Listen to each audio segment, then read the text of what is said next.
You good? Start again. Welcome to another episode of Shaw and Scene Podcast.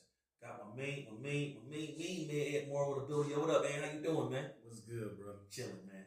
Talk to you nice. I already know. Don't even worry about it. Take it right out of my mouth. Pause. Let's good. Hey, yo. We'll start off with 30 seconds in.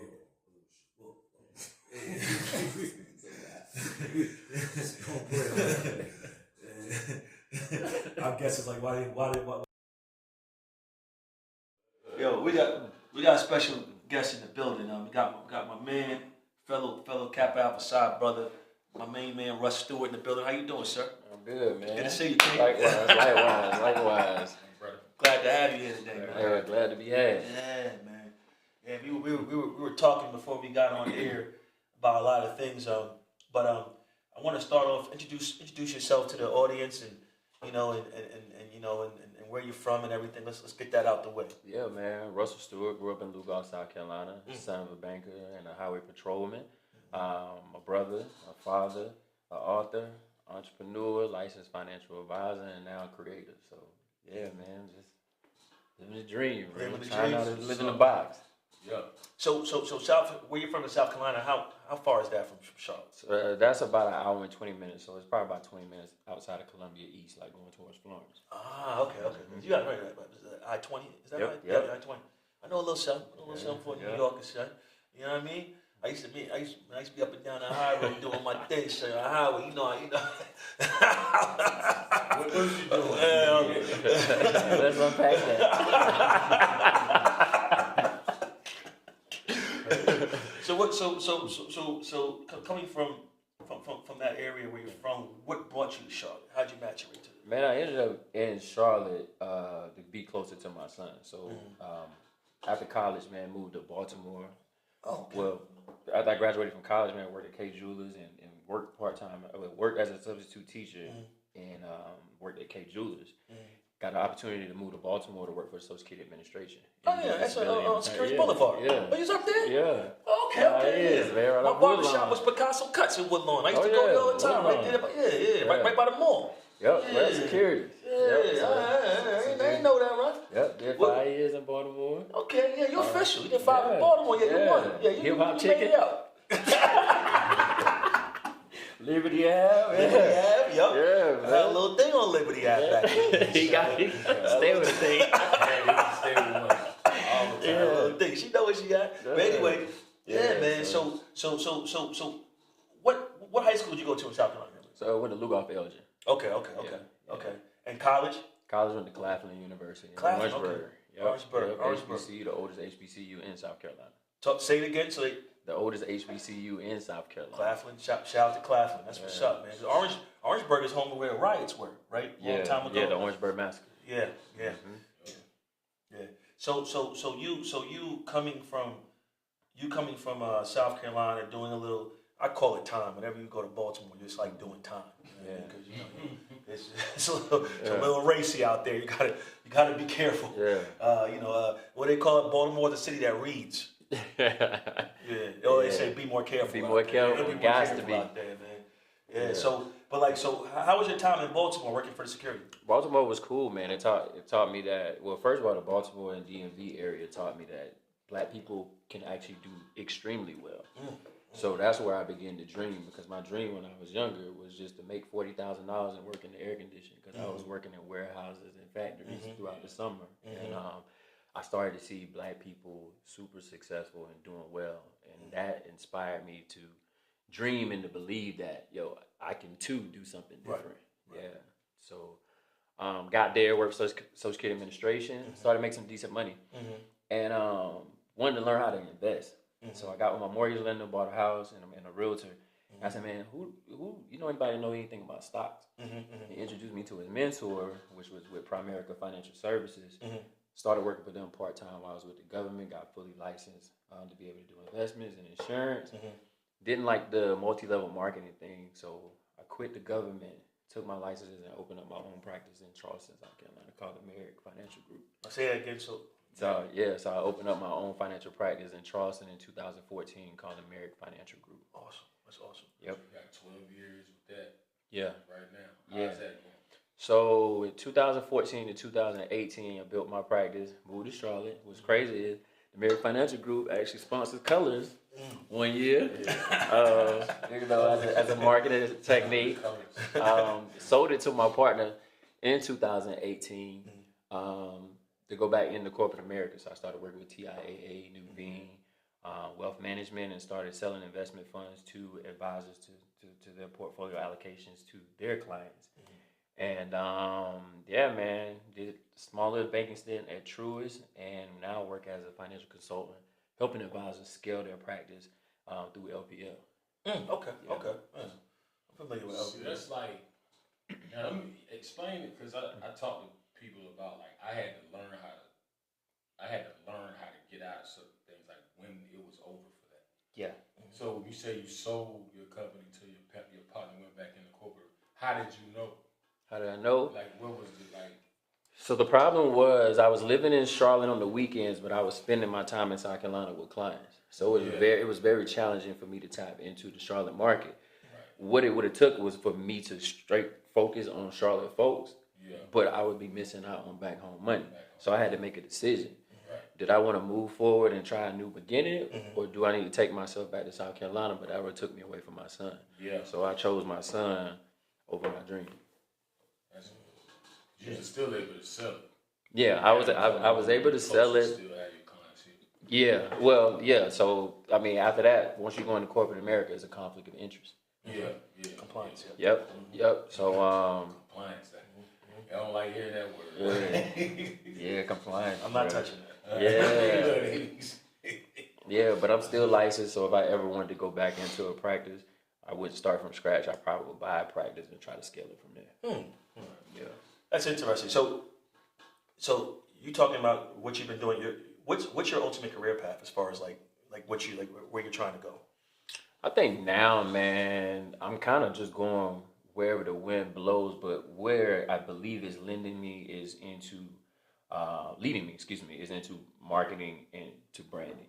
I think I really have a good knack for operations, understanding KPIs, key performance indicators, where you setting them goals and having milestones to achieve those goals, having an intentional message, converting an audience into customers, understanding engagement, and just being more intentional about what it is that you can do to scale and grow whatever it is, whether it's a practice, a product, or a service.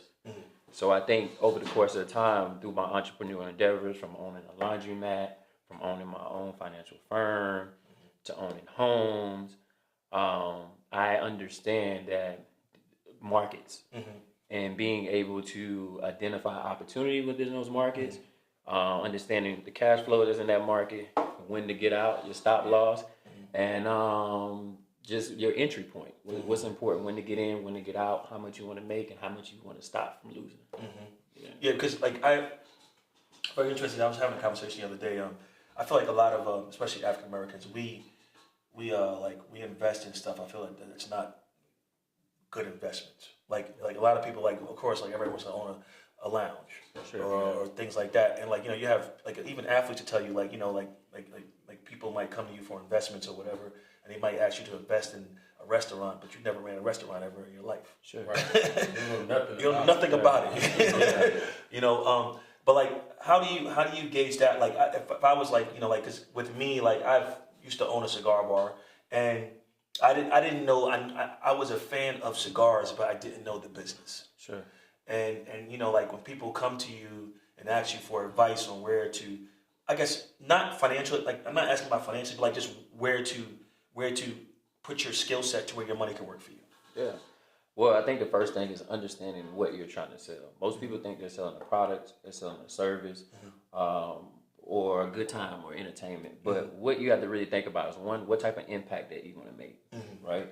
People either want to experience pain or avoid pleasure.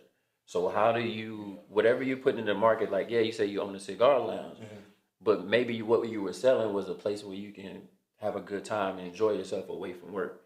So being able to tell that message and tell that story is where you you gain audiences, man, from engagement, for wanting to purchase the experience and not a cigar and not a drink. They're coming to pay for an experience. Gotcha. And what kind of impact will it have on it? Like I think where a lot of, let's just say, promoters or event curators, some do it better than others, but nowadays you see a lot of event curators having a good time. Everybody is coming to their party to see them have a good time. Yeah. But the good ones go around to make sure that everybody's having a good time.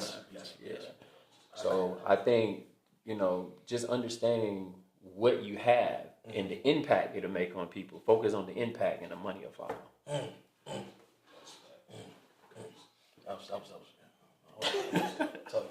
You can talk to you. Nah, for real. It's a podcast. For real. So I saw you last year. I actually introduced you to one of my close friends, Jamie. You were involved in the basketball tournament last year. Yeah. Can you expound upon that? Yeah. So the Black College Invitational Championship, shout out to Dr. Wes Bellamy. It was his dream. Ari, Mike, the whole team, Steven, Kareem.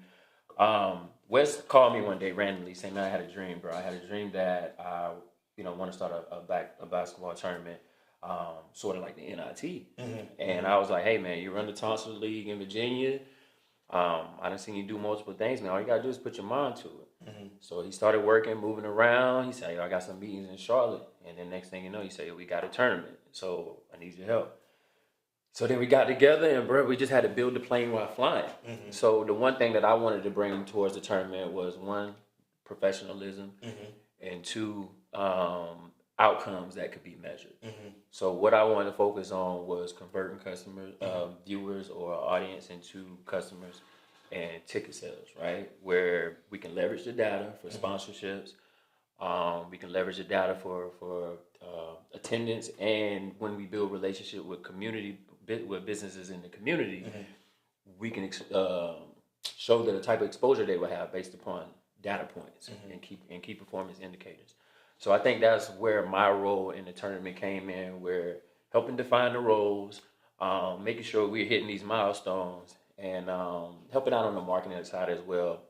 Being able to tell the story for what it is, because when people first heard it, it was a CIAA 2.0. And I'm like, no, that's not the story. We're not telling the story right. So we had to do a better job of telling the story. And we got to the point where now we're known as the first postseason tournament. Gotcha.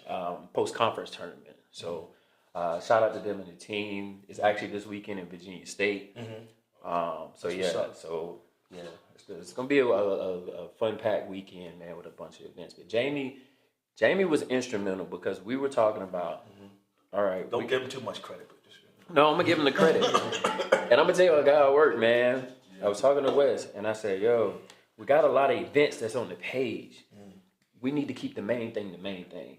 We need to make sure that people are paying attention to, like, basketball. Like, yeah, we want them to enjoy around the tournament. Right. But more importantly, if they don't come to the tournament, then the things around it don't matter. Don't matter at all. You're right. And I was like, we got to form some form of separation. And you text me and you was like, "Yo, my man Jamie want to talk to you." And off the strength of you, it's just certain people that call you. You like, yo. I was like, I'm willing to hear him out because of Rashad. And when he called me and said, "Yo, I got an app. We do events in the area." I said, "Bro, you're heaven sent. I just was talking about this." Right. So shout out to you, man, because it definitely took a community effort, and I appreciate everybody in the community that helped during the Charlotte process. Yeah, shout out to Jamie Blend.com advertising. It's my guy. So I want to get back. Eric, you can chime in on this if you want. How important? I feel like a lot of people don't understand, like when curating events or doing something on that level, how important sponsorship is. Yeah. People always feel like, I guess that if they're throwing an event or something's happening, they have to do it by themselves. They have to use their own money. And you don't have to use your own. I want you to explain that situation. Yeah, so in this situation, yes, you did have to use your own money. Of course, Wes footed the majority of, all of the deal just about. My little things was just traveling and just trying to get the message out. But more importantly, you have to have the money. When you're doing sponsorships or you're doing events with sponsorships, typically depending on what type of deal you have with a person, if you have a marketing firm or a media firm that's doing your sponsorship deals, you're responsible for all operating costs. So getting the teams to the arena, hotels, whatever it may be on the operations side. They're helping you with TV, media, and some of them, they'll front you some of the bread up front, and you just have to reimburse on the back end. But they're going to take a percentage of your sponsorships, from the net revenue of those sponsorships. That's where you start to divvy up from there. But what's all your money on this side is ticket sales. So that's why driving people to the game was more important. And my goal was like, let's sell this tournament, and to the point where we have so much in ticket sales that we don't need sponsorships. That sponsorships become the supplemental income and not the primary income. Right. Because sponsorships aren't something that you really have control over, right? Because they're going out and you're trusting other people to sell your product. Gotcha. But with ticket sales, what's in your control is getting in front of people, telling the story, and trying to convert those folks to come over as participants in your actual event. That's what you have the most control over. So that's where I came in and try to, make sure that we try to control our controllables. So that would, you would be like, because a lot of people, I know I struggled with this in the past. Well, me and my team, like the structure to get to people to come to want to buy this thing, tell them the story like you said. Like, how do you know what I mean? Is there a certain strategy to get to that? Because we got radio, you know what I'm saying? Like, it's just stuff that you can, it's no like street teams no more and stuff. Yeah. So what I learned in that process, number one, shout out to the Councilman Mitchell. The first press conference, Councilman Mitchell said, hey, we got a new tournament, BCIC coming to the QC. Already like that. Yeah. Everybody knows when you say, have you had your break today? McDonald's. We're going to be here for a while? Snickers, right? BCIC coming to the QC. So I took that tagline and used that repeatedly. So now the conversation is, what is this BCIC that's coming to the QC? So we used that first as a tagline, and then you got to have community partners. So we went to the Urban League. 100 Black Men was the primary community partner. The alumni chapter of Capital, bro, when I tell you our brothers was so supportive, they brought Capital League out there. They was tremendously in support of Yandrick was very supportive of connecting some dots, man. So it took a community to help get the word out. So what I try to do is contact community folks who had a database, and how can we push this message out through their database? Because when you first start out, you don't have any followers. Gotcha. So how do you get followers? You find people with followers. So even when it comes to content, consistency, strategic content, and collaborations are important. So if you don't have the market, collaborate with those who do have the market. That's what that's very important, because it's like sometimes I know, especially with me, I have the habit of I like to do things on my own where I don't like to ask for help, and that's what actually holds you back sometimes. You have to use your connections. I've been using Ant for the last 2 years. That's what I do. You know what I mean? Without him, without him, Get paid to come down.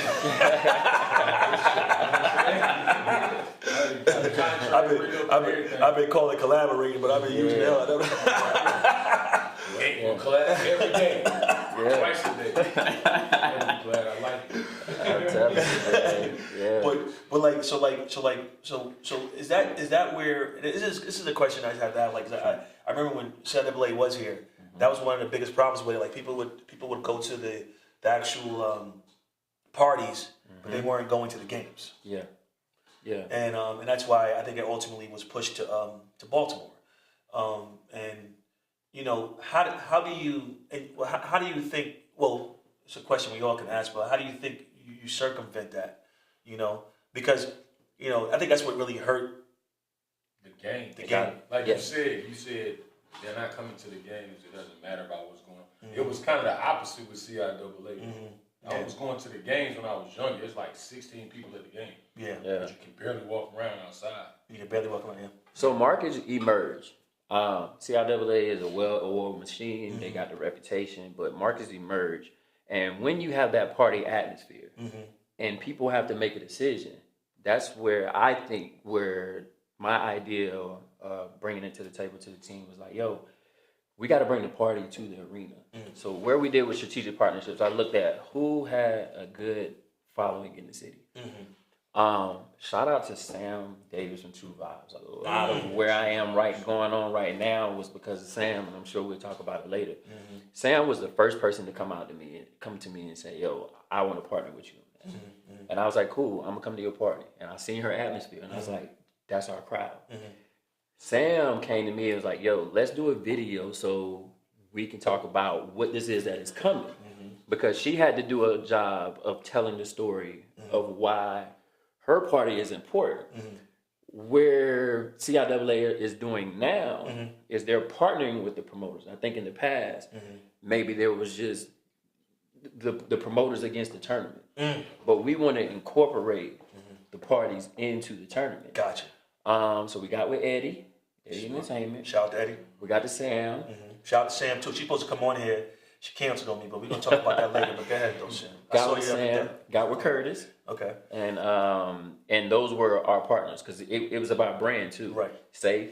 We want to create safe environment. Everybody said CIAA the last couple of years wasn't safe. Right. We wanted to target professionals, and we wanted it to be done right because we had one shot to get it right in Charlotte. And believe it or not, because those collaborations, what Sam's message was party with a purpose. Man, when I tell you the contribution that Sam made to the tournament paid for one of the participating teams to play in the tournament. Oh wow. Yeah. So that's why partnerships and the right partnerships, having the right people in the right seats doing the right things is so important. Yeah, that's huge. Yeah. That's huge. So instead of making people make a choice, whether you came to the tournament or you went to her party, you still supported the tournament. Yeah. That's real. Yeah.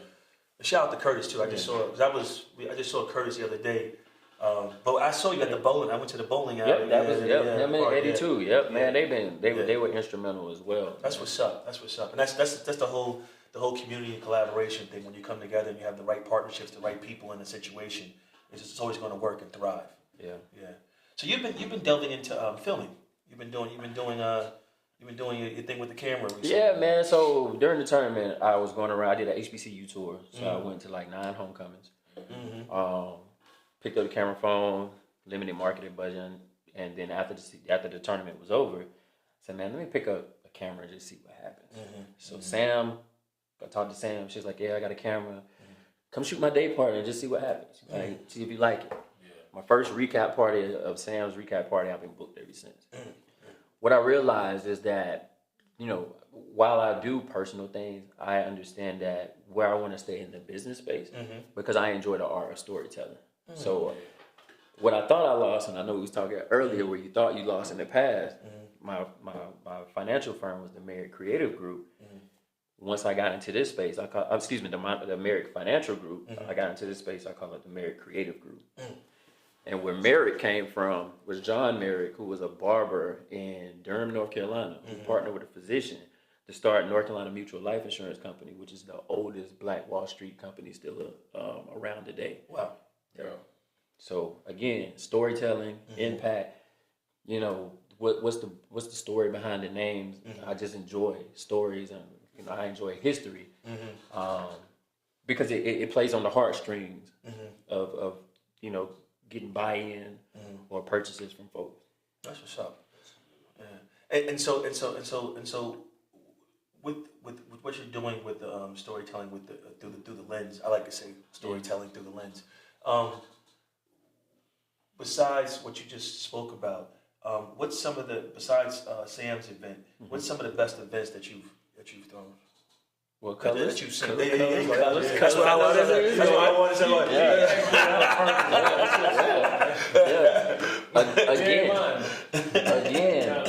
Again, I shot you guys' event. Right. Collaborated with you guys, right. Which is one of my most viewed videos, which your following sent traffic to mine. So that was one. Started out with Medusa Lounge at first. Shout out to Mike Dorsett and Quan. Man, started out with those guys. Those guys gave me an opportunity. I had imposter syndrome, was scared the first day. To see what those guys are doing now at Medusa, where I was shooting when nobody was in there, just try to get creative to get drink shots or whatever. But from starting from there to see where they are now, not saying it was solely off what I did, but it was a beginning point to say, okay, now I know what I would do differently.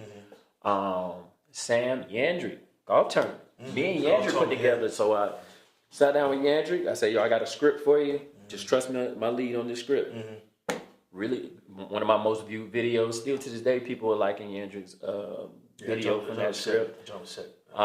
So yeah, man, those were DJ BG, Jacquees official DJ. Follow him around for the Fucking Friends on tour with Jacquees and Dej Low. Did a 4-series documentary for him, real Instagram real documentary series. Collaborated with him, sent traffic to my page as well. Nice. So yeah, man. So just the right partnerships, and then people start seeing what you're doing. It's so important, but consistency is key. Consistency is key. So yeah, those are some of the things that actually got me started. And I think I did a good job of telling BG's story. And that's when I was like, all right, there might be some aspirations in filmmaking. Okay. Yeah. But documentaries, because I enjoy the storytelling aspect. That's what's up. Yeah, I watch a lot of you know, you go on Netflix now. They have the documentaries with like Obama tells us as the documentaries he's doing. I think Tom Hanks does a few too. But like I enjoy. I'm a big history buff. So my major was history, and you know what I mean. So I love stuff like that. And then you know, what people don't understand too. It's like there's something about a flyer. Back in the days, people had a flyer, that visual. But then when you get to now, it's like now the flyers are videos. Yeah. It's you know what I mean, and it's like you're showing a video for an event. Yeah. And that marketing is key to everything. You can't beat that. No. Now you just happen to be a part of the best fraternity in the world. Can you expound upon that? Yeah, man. First Kappa Alpha Psi Fraternity Incorporated, Gamma New Chapter, spring 2006. My first cousin Ren, you know, Charlotte, was a Kappa. You know, I always thought it was some cool, smooth dudes. I was playing basketball at Claflin, wasn't even thinking about it. They came to the game and they got me. I was like, all right, I'll try to see what this thing is like. Went through that process, and I was like, you know what, it's over, bro. I'm hooping. I'm a Kappa. Ain't no football team at Claflin. Nigga, out of 3,200 students, I am the man. Yeah. And I was like, I'm going to wear a T-shirt, and I'm going to enjoy this ride. And then the Kappa about said, no, I need you to be the pole mark. I'm like, no, I signed up to be a T-shirt, not the leader of the chapter. What are you talking about?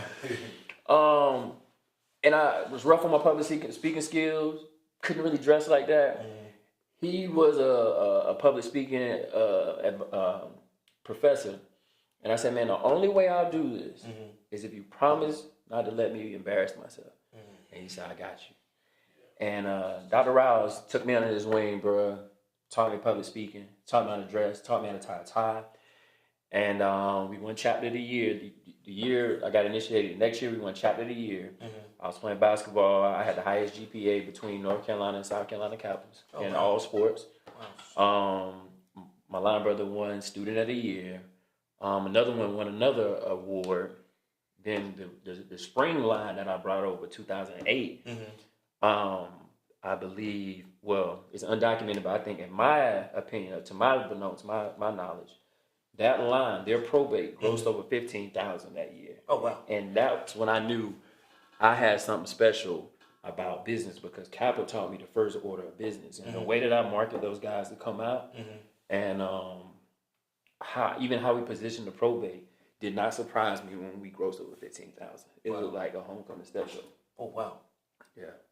So you got your first experience from that, like really? Absolutely. My first business experience through Kappa, to the point where we threw parties. I told my basketball homies, yo, be there before 11 o'clock. Everybody come at one time. I'm gonna get you on a discount. Anybody after 11, you ain't getting in. And I used to have a rule with my chapter brothers. I was like, yo, like Nancy Reagan, no child behind, no child behind. Nobody left behind. Everybody money good. If the door is 20 and people don't want to pay, let the 20 people, the 20 payers go through the line. Tell these people sit to the side. Clear it out. Everybody give me 10. I took everybody money. good strategy, like. Talk that shit. I like talking why that. you like Talking that. like working Friday.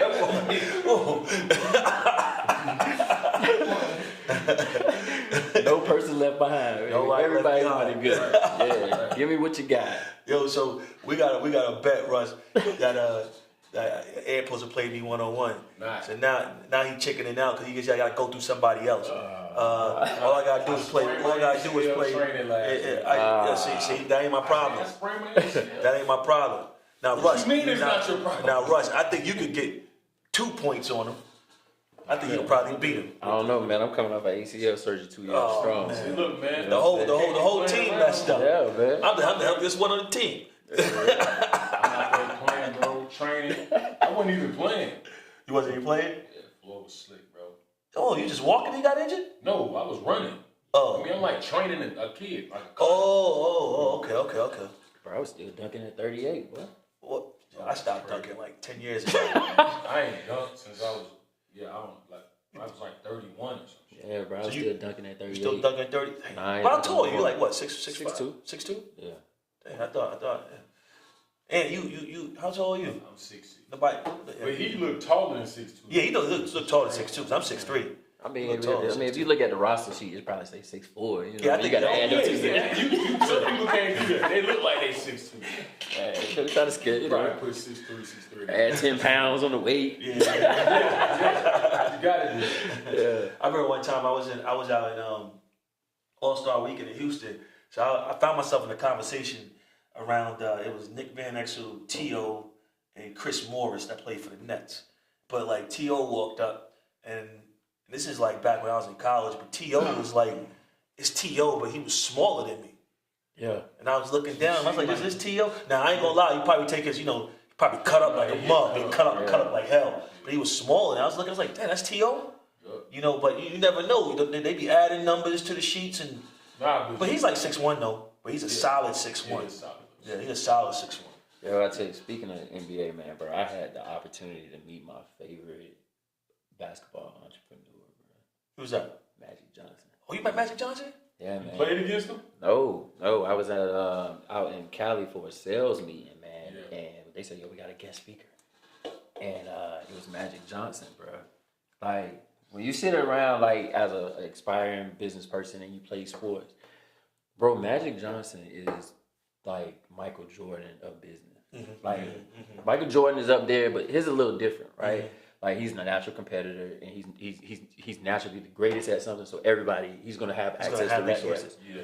Magic Johnson actually worked, like really, really hard. Yeah, built everything up. To build that, man. Theaters, everything. So to hear his story and to see like my favorite basketball entrepreneur, bro, that was inspiring. Got a chance to ask him a question and everything.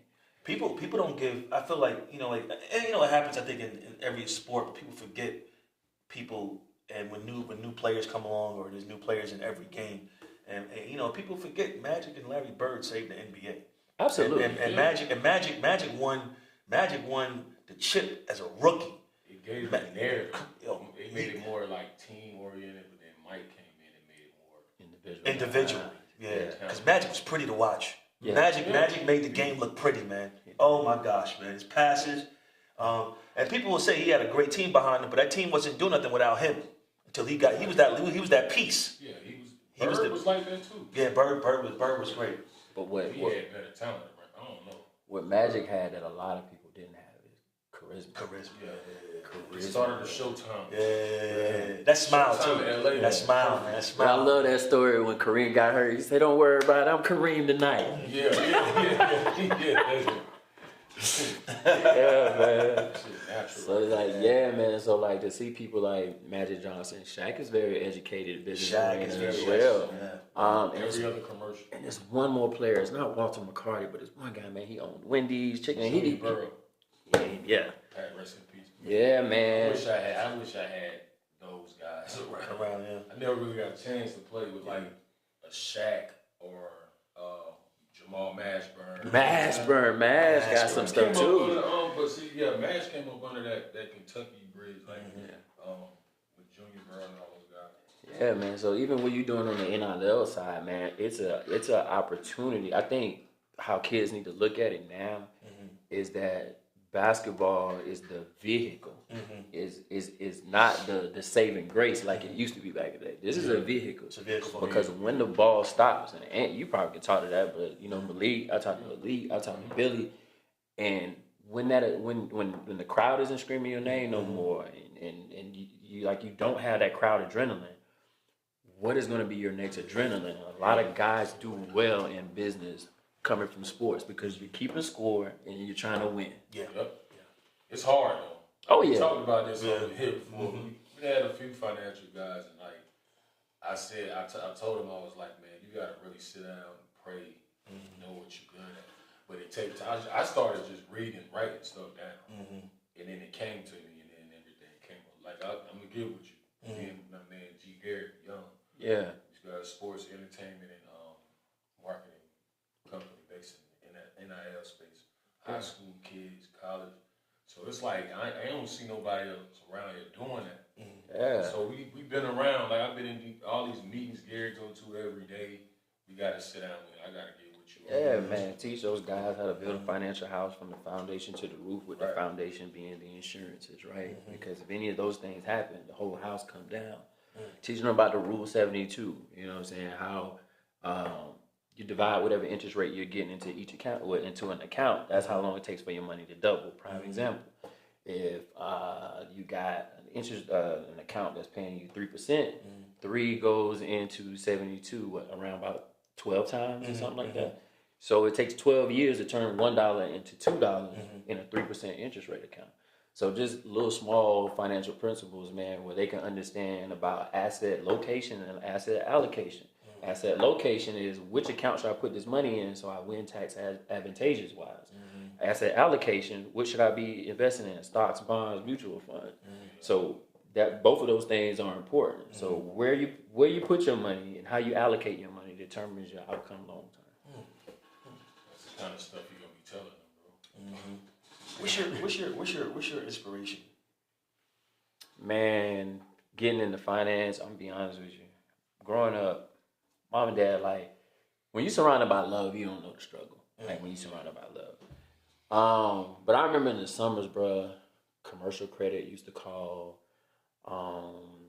main something credit, like credit used to call. Mom's like, tell them I ain't home. Or they say, Mama used to come home. Mom, they say, you gotta pay the bill. Mom, you gotta pay the bill. And like, I kind of was a little annoyed, but I didn't understand anything, but I kind of was annoyed because I'm like, Mom, just make it stop. Like, these people calling. So I grew up saying I wasn't gonna owe anybody money. So once I went to Baltimore again and I was making decent money, I was paying my bills on time. Nobody was calling me disturbing my sleep in the summertime. I seen an opportunity to say, hey, if I didn't know the money game and nobody else around me knew the money game, this is an opportunity to go teach others. So when I first got in financial services, the first year I struggled because I didn't understand that it was a sales job. I went going around educating people, but I didn't understand that there was an art of getting people to take action. Gotcha. So yeah, I got into it just to create a better financial community for Black folks. Well needed, brother. Proud of you, dog. Yeah. It's with our community, we I'm even like, I wish my mom, and I'm not saying my mom did a lot for me, but teaching our community financial awareness is so important at a young age, because it can make your life so much easier. You retire earlier instead of just working for the rest of your life. I think America as a whole, you're taught to work, and then like the last 4 or 5 years you got left, if you do have them left, that's where you really enjoy and get to fly around. When I go abroad, I see different cultures. They don't live like that. They don't live for the dollar. Right. You know what I'm saying? And it's important to we are in America, and we have to learn how to leverage what we have so that we can have a better sense of life, or a better retirement, or more time to enjoy our family, more time to enjoy the things that we worked hard for. Sure. So yeah, I mean, of course, love is everything, but think about it. When we grew up, who had the most money? People who played sports, drug dealers. I mean, if you grew up in the pimp era, pimps. But those who had the money, so that's the lane that we went around. So who do people see have the most money now? Like kids see who have the most money now? Basketball players, rappers. When you have career day, bro, you don't have black housing appraisers come through. You don't have black financial advisors come through. You don't have structural engineers come through. You even limited as a kid. You either gonna be a lawyer, a doctor, a policeman. Yeah. But there's so many ways to make money, dog. So, I always say real estate prime example. So many people get paid off real estate. You got the zoning person from the county. You got the soil samplers, structural engineers, horticulture. There's something called horticulture where if I want to build a commercial complex, somebody will come map out the beautification of where the parking medians is with the grass, and they say which trees and which flowers are going to be there. They're architects of the horticulture around. Outside. Yeah, the outside. That's crazy. Yeah. Like so many people, and there's so many jobs in between. But when you're younger, you're only just exposed to lawyers, doctors, accountants. Yeah. Content creators now because these kids going crazy. Yeah. It's just what they putting out may not be right. I mean, some of it is though. You know what I'm saying? They may not be getting it. But we've associated fame with wealth, and that's the misconception. Yeah, that's crazy. But I mean, if you creating content about what you talking about, I mean, if you on TikTok or whatever doing this, like that's another stream of income. Sure. But the younger you are, like if you teaching this to kids and a 12-year-old come up and say, look, I want to learn this now. And start a TikTok page. She's 12 years old. By the time she's 14, you know what I'm saying? Absolutely. That's powerful. I with my kids, whatever. I'm watching them on these phones and stuff like that. Yeah. And that's just the era now. You know what I'm saying? It is. And we didn't. But you know what? I was thinking about it the other day. Our era too we kind of messed up too because we were on TV. TV got introduced during our era. Think about that. Yeah. I'm a little older, but I ain't that much older, right? Yeah. So TV came out. You was watching TV all the time, and when your parents cut TV off, but we still got to go outside and play tag. We still play kickball. We still play basketball. We were outside. Like we would come in smelling like outside. Yeah. My kids I've never seen my kids smell like outside. Well, you got girls. My boys do. They do. All the time. Get in the shower, man. Yeah. But I think like when you say the content world and like when people are chasing money, right? I think it really goes back, and y'all spiritual people, but bro, if you read every successful self-help book that talks about success, a lot of it has biblical principles. And outside of Jesus, money is the second thing that's taught most about in the Bible that most people don't know about. Right. So when they say things like, what's to have the world but lose your soul? Don't build a tower without counting the stones. It's like, don't overshoot for something that you don't know if you got enough for it. Like the Bible has so many money principles in it. So even if it isn't Bible, right? It all goes back to like, most people don't have a financial problem, bro. They have a spiritual, mental, or physical problem, and they vent financially. That's true. So if a woman's in a relationship, they break up, the first thing they say is retail therapy, finances. Literally, they do that. Physically, I'm not happy with myself, right? So I'm gonna get in the gym flow. I'm gonna buy gym clothes. I'm gonna buy supplements. And if I don't materialize on the exercise and the activities, I just wasted my money. And spiritually, if I don't even care, then whatever happens just happens. So that's why it's important that people have a balance in their life, spiritually, mentally, physically, and spiritually. Hey, I'm speechless. This is good. This is good. Because I mean, it's true. Like when you go through something in life, you always have to do something to make yourself feel better sometimes, or to get yourself out of a rut, or you go spend. You'll drink or do this or do that, like whatever, but it's all mental, right? That's very even in the Bible it says the wages of sin is death, right? Let's just say we drinking and we partying and we smoking. By the time we 60, we ain't healthy. So where's most of our money going? To our health. So that's why health is wealth. Just went to the doctor yesterday, man. Yeah, solid. Pass with a C. Pass with a C. It's more like a B minus. It's more like a B, a solid B. I'm glad you're all right, brother. Glad you're in good health.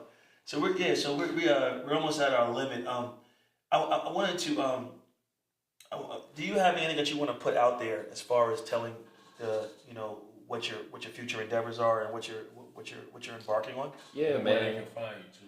Yeah, so you can find me on IG personally, Russell Q Stewart, on IG. Also, the Merit Creative, which is the Merit Creative Group, where we specialize in strategy, structure, and storytelling. Okay. Yeah, I think the future holds, man, is one, continue to find people's story to tell. It's not about making money, but if you tell the right story, the money will come. Working with Sage and Citrus, shout out to Chef Darius, that's coming to Camp North End April 4th. Nice. We putting visuals out for him. Yeah, man. Solid dude, veteran. Second business, man. He cooked for NBA players, NFL players, some Charlotte Hornets players. Can't say who, but yeah, man. Been working with him. Worked with our frat brother Frank Ship too, man. We put together online sales content for him. Nice. Because he's starting his business where he's getting into medical sales and teaching people how to medical sell. So yeah, man. If anybody's interested in getting their story told, definitely we'd love to have the opportunity and discuss. And I mean, even if we can't work together, man, hopefully we give you enough to where you can figure it out on your own. Nice. Yeah, that's awesome. It's awesome. And you got anything? No, I'm good, bro. I just appreciate it. Man, I appreciate y'all guys, man. I appreciate what Ant be doing for the city, man. I be running to him in the fuse. I see Rashawn. Bro, I always say, bro, Rashawn is like a big brother. Like, I don't talk to all the time. I don't see all the time. But he always make me feel like a brother, man. Outside of the bond. I appreciate everything that you ever done, bro. When you greet me when I see you, like, you're a real make a person feel good guy, man. I appreciate that. Appreciate that. What's up, man? Yeah, I definitely feel the same way. First of all, I want to say congratulations to you and what you've been doing, and what your endeavors, and I'm privileged to have you on the platform. Not just frat bros, like I said. I see you all. I see you when I don't see you. It's always the same. A lot of people, just some people are not like that all the time. I mean, you got certain relationships. And I love the way how you talk on this platform about collaborations. It's so important. And with Charlotte, and I think Charlotte is a very, I'm not going to be negative, but like a lot of, so separated. Yeah. And what you're doing as far as building people together and building those alliances together is what's going to make the city a lot better and bring people together. And I'm always a champion of bringing people together. Ant's the same way. That's how I met him, collaborate, work together. And you bring people in, and that's how you make that's how you build your whole community. So I'm so proud to have you on here, and I'm so happy that that everything is working out, and we definitely wish you the best going forward. Yeah, I appreciate it. Yeah. Appreciate it. My man. You already know. All right. We're gonna have, so it's a wrap. Charlotte on the Scene podcast. We're gonna have you do a drop.